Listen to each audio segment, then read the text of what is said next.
We dismiss history at our peril. Liberty Nation Radio with Mark Angelides. And we're back with Liberty Nation senior political analyst, Mr. Tim Donner. Earlier in the show, we were talking the upset in the House with the removal of Speaker Kevin McCarthy.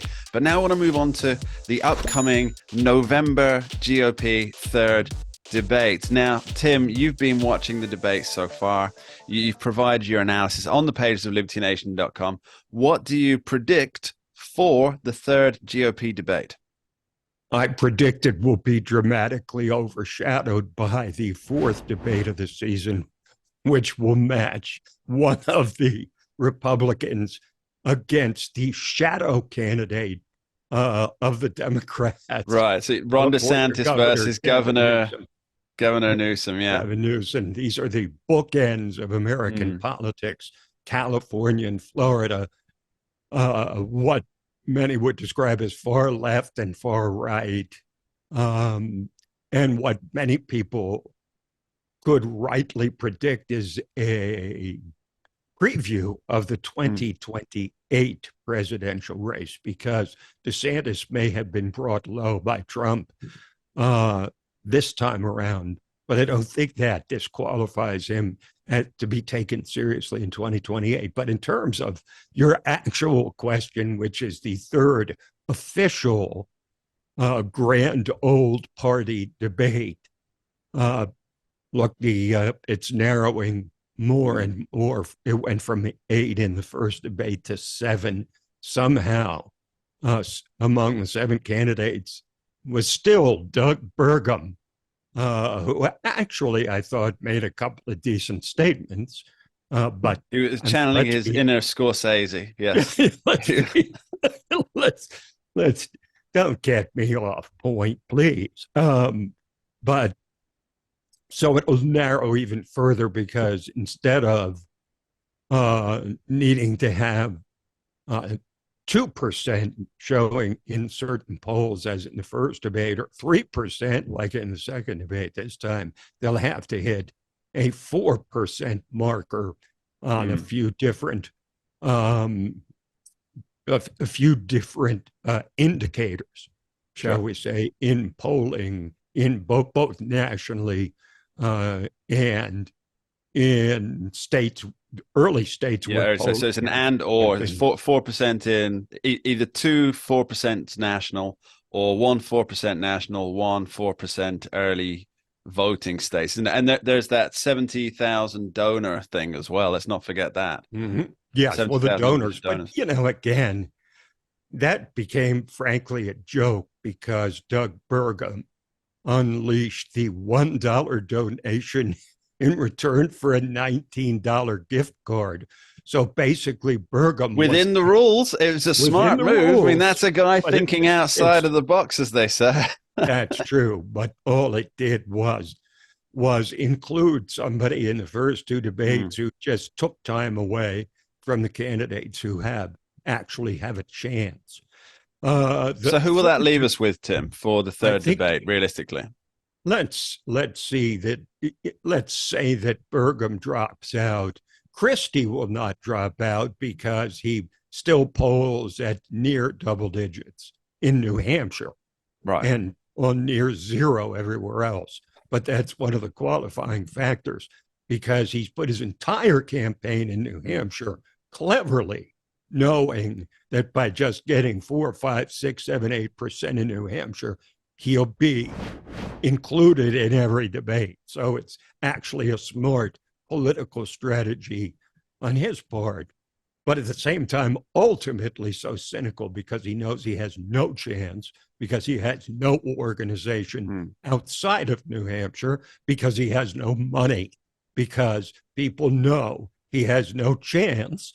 And people know he has no chance because his sole raison d'etre in the race is to attack Donald Trump. And honestly, I don't even think he's done a very good job of that with his Donald Duck. Oh my God, that was the most cringe-worthy moment on stage. It was that was just awful. It was the look of self-smug satisfaction that he had when he delivered it. My God, I mean, that is a meme in itself. The look on his face when he delivered that line. That to me, that is Dukakis wearing the helmet in the tank. That's what that moment was. Is. Yeah, I think, look, Republican voters writ large basically have one message at this point in the process, or process, as you say in England. Depends on the schedule. Just okay, we're right on schedule. So they want the people that don't have a chance to just leave the stage. They want to look at Ramaswamy and Haley and DeSantis and Scott, and that's about it.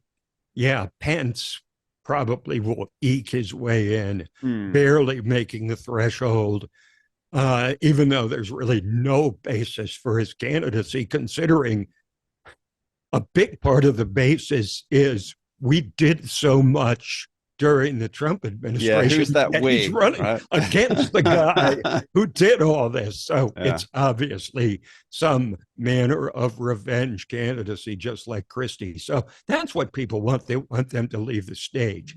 So we can see the four that realistically can call themselves live candidates. And I think Tim Scott really hasn't made a dent either. But I think people feel like he's so viable for the number 2 spot that they'd like to continue seeing him. And so, look, this they want to keep him in, if only for a second slot. He does appear to have a lot to offer in that position. And they want to keep him in.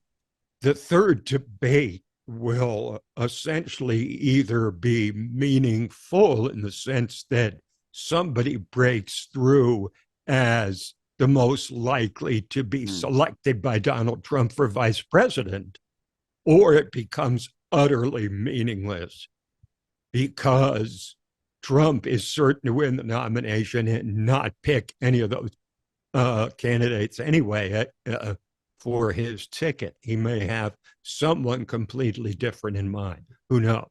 There's very, very few tea leaves to read in terms of who Trump's going to pick. And let's remember, the most important single choice to be made is who Trump picks for VP, because that person gets a huge jump on 2028. And Mark, even if Trump loses, he can be free of the tarnish if he does a good job as a VP candidate on the campaign trail. A good thing to look out for. We're looking forward to the debate. I hope you are at home too. Now, don't go anywhere. After this short break, we'll be back talking the fly in the Democrat ointment. Or is it the Republican ointment? We'll find out. Don't go anywhere. We dismiss history at our peril. Liberty Nation Radio with Mark Angelides. Don't get caught up in the media madness. Join our movement for free thinking and free speech at libertynation.com. Publishing news and analysis 24/7 with original articles by our team of authors who tell it like it is. Join us each week for online TV shows, The Uprising Podcast, and Liberty Nation Radio. We believe in free thinking and free speech. We are libertynation.com.